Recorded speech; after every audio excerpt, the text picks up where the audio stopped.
Xin chào mừng quý vị và các bạn đang theo dõi kênh YouTube của chúng tôi. Tiếp theo đây là giai thoại thứ 3 về công tử Bạc Liêu Trần Trinh Quy. Giai thoại thứ 3. Giai thoại vét tông hàng hiệu siêu xe cano. Dân gian truyền rằng cậu Ba Quy giữ thói quen sống ở Pháp, luôn mặc vét tông hàng hiệu khi đi ra đường. Đi thăm các sở điền, cậu Ba sử dụng chiếc phò mạnh mẽ. Đi chơi, cậu dùng chiếc bê ghèo thể thao. Thuở ấy cả miền Nam chỉ có 2 chiếc, chiếc kia là của vua Bảo Đại. Cậu Ba Quy còn sắm cano để lướt sóng trên các sông rạch miền Nam. Thuở ấy hầu như chỉ toàn xuồng ghe chèo tay. Đối với nông dân tá điền, cậu Ba như thể đến từ một nơi rất lạ với họ. Giai thoại thứ 4. Công tử Bạc Liêu là người Việt Nam đầu tiên có máy bay riêng. Dân gian truyền rằng cậu Ba sắm cả máy bay. Thuở ấy, máy bay là thứ máy móc kỳ lạ, bí hiểm, và cậu Ba là người Việt Nam đầu tiên sở hữu máy bay tư nhân.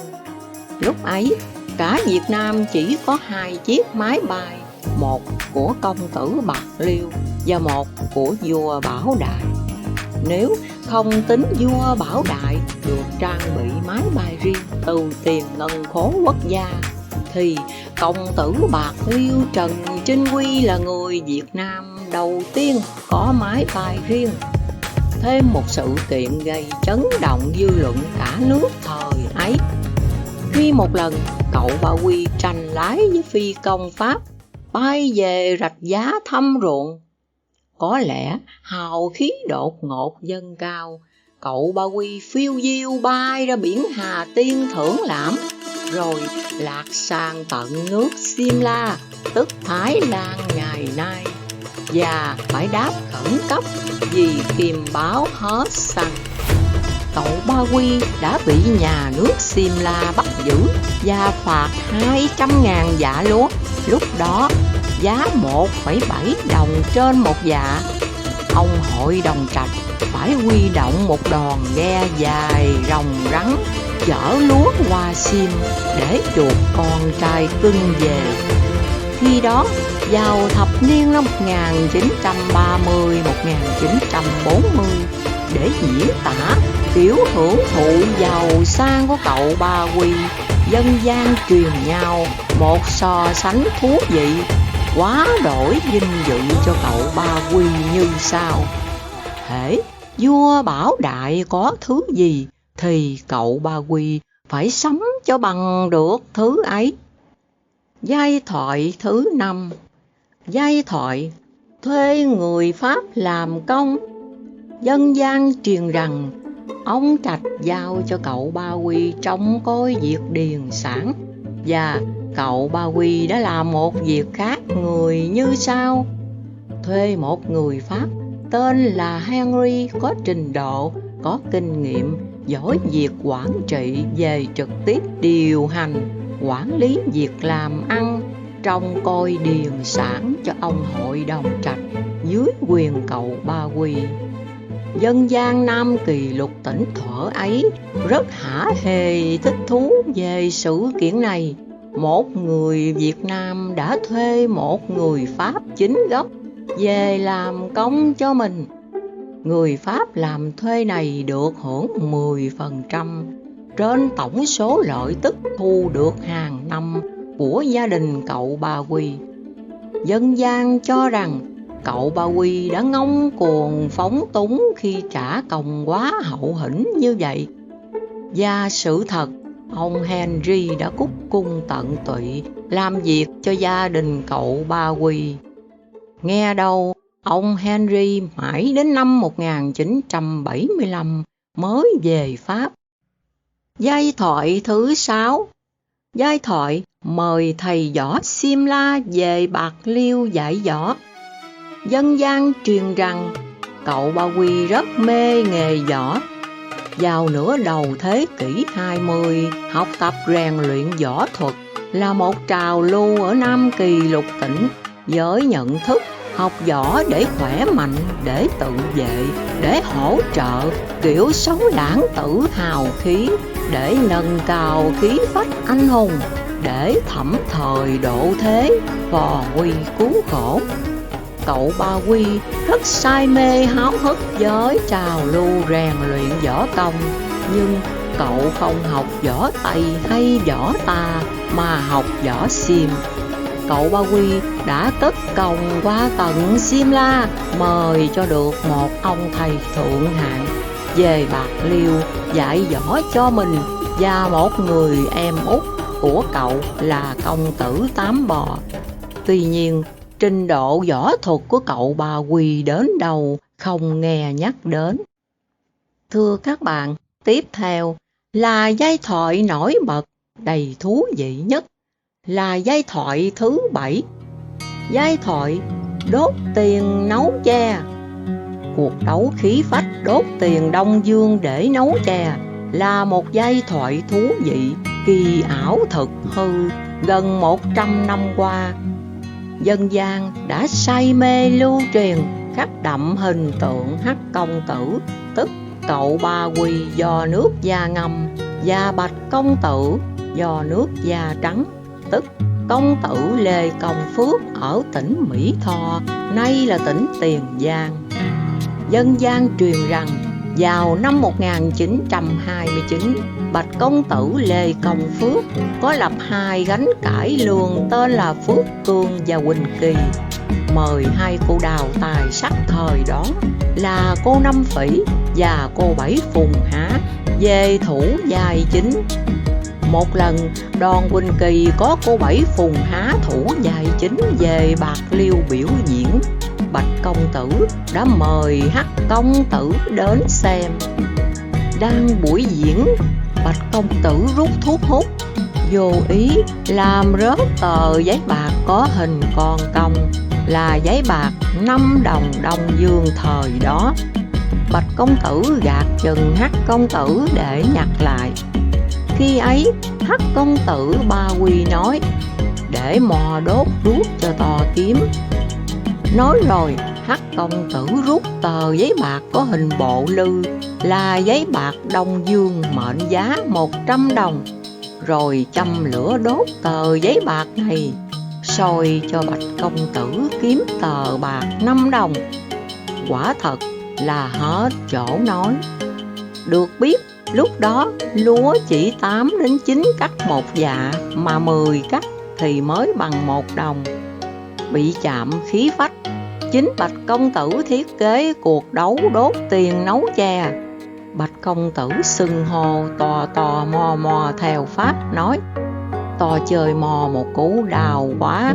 To có chịu ngày mai mo và to mỗi người sẽ dùng tiền để đun sôi 1 ký đậu xanh trong nồi. Ai đun sôi trước, người ấy thắng." Hắc công tử Ba Quy làm sao có thể nói không chịu. Tương truyền, tối hôm sau, cậu Ba Quy cho trải thảm đỏ từ cổng vào tận nhà.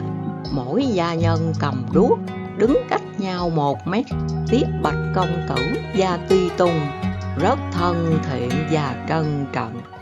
Và 2 nồi đậu xanh được trình diện, nhất đặt trên bếp củi như nhau.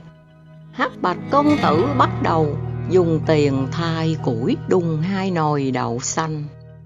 Ôi chao, quả thật, không biết bao nhiêu tờ giấy bạc Đông Dương các loại bị đem ra đốt bỏ.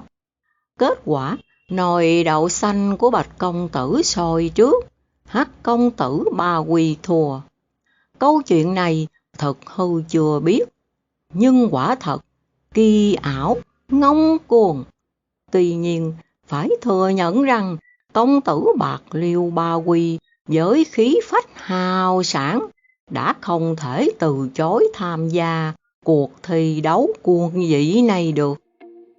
Giai thoại thứ 8. Giai thoại cây bài lạc lối muốn thể hiện nhờ cờ bạc. Dân gian truyền thổi rằng cậu Ba Quy đã có lần ngông cuồng lạc lối, thể hiện anh hùng nơi chốn phù hoa bài bạc.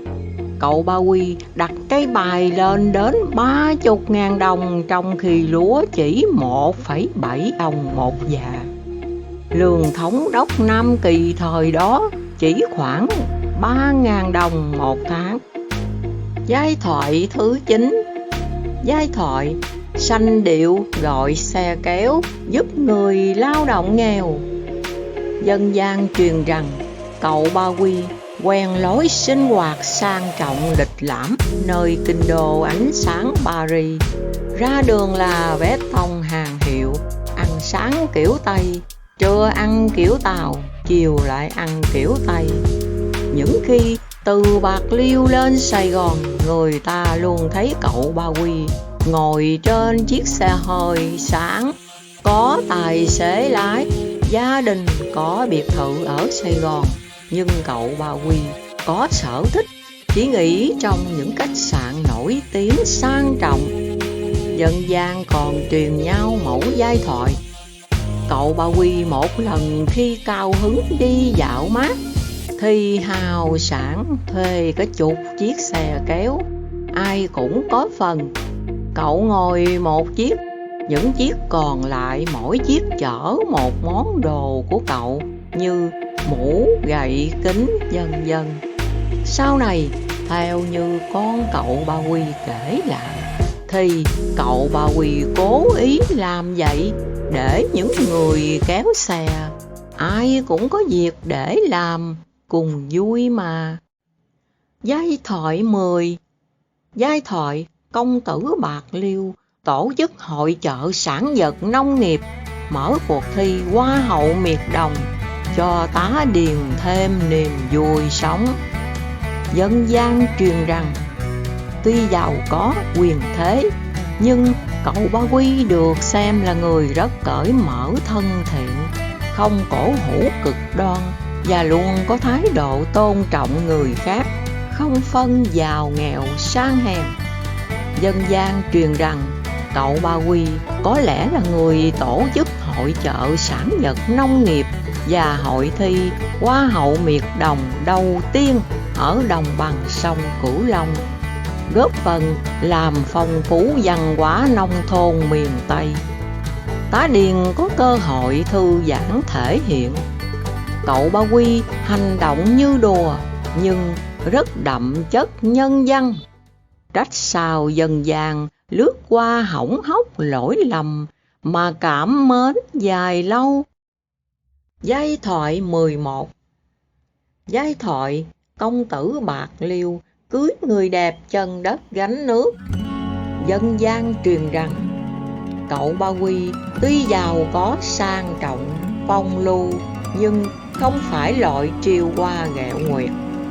Dù lãng mạn đa tình, nhưng cậu Ba Quy chưa bao giờ bị nhân gian nhắc đến như một kẻ xem thường phụ nữ, bỡn cợt với tình yêu thương. Đường gia thất của công tử Bạc Liêu cũng khác người do lối sống giàu sang đa tình lãng mạn.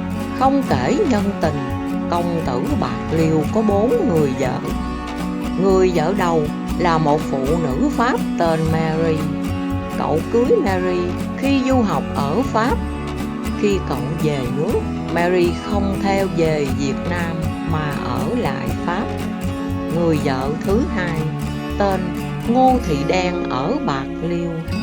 Bà này ở với ông và sinh được người con gái là cô Hai Lưỡng. Sau, cô Hai Lưỡng qua Pháp sống. Người vợ thứ ba tên là Nguyễn Thị Hai ở Sài Gòn. Từ năm 1945, Trần Trinh Quy lên Sài Gòn ở hẳn. Khoảng thời gian sống ở Sài Gòn, ông ở với bà vợ thứ ba này, sinh được 3 người con tên Thảo, Nhơn và Đức. Năm 1968, cậu Ba Quy đã 68 tuổi, sống thanh nhàn trên đường Nguyễn Du, Sài Gòn. Một buổi sáng, đứng trên lầu nhìn xuống, cậu Ba Quy thấy một cô gái gánh nước đi qua rất xinh đẹp. Tìm hiểu thì được biết đó là con một ông già làm nghề sửa xe đạp trong khu đó. Cậu Ba Quy đã đến gặp ông và xin hỏi cưới cô con gái của ông. Sính lễ là căn nhà cậu Ba đang ở. Gia đình cô gái sau rốt đã đồng ý, và đó cũng chính là người vợ cuối cùng của cậu Ba Quy, kém cậu đến 50 tuổi. Bà sống chung thủy với cậu cho đến ngày cậu qua đời. Họ có 3 con trai và 1 con gái, tên Hoàng, Toàn, Trinh và Nữ. Thưa quý vị và các bạn, những giai thoại về công tử Bạc Liêu có lẽ còn nhiều hơn nữa. Đã khoảng 100 năm trôi qua, nhưng những giai thoại về công tử Bạc Liêu vẫn đầy sức thu hút quyến rũ. Tại sao như vậy?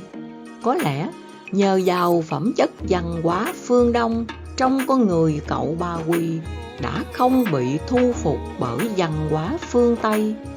Phong cách sống của cậu Ba Quy thể hiện sự hợp tác vui vẻ mà căng thẳng giữa hai làn sóng văn hóa Đông Tây vốn có nhiều khác biệt.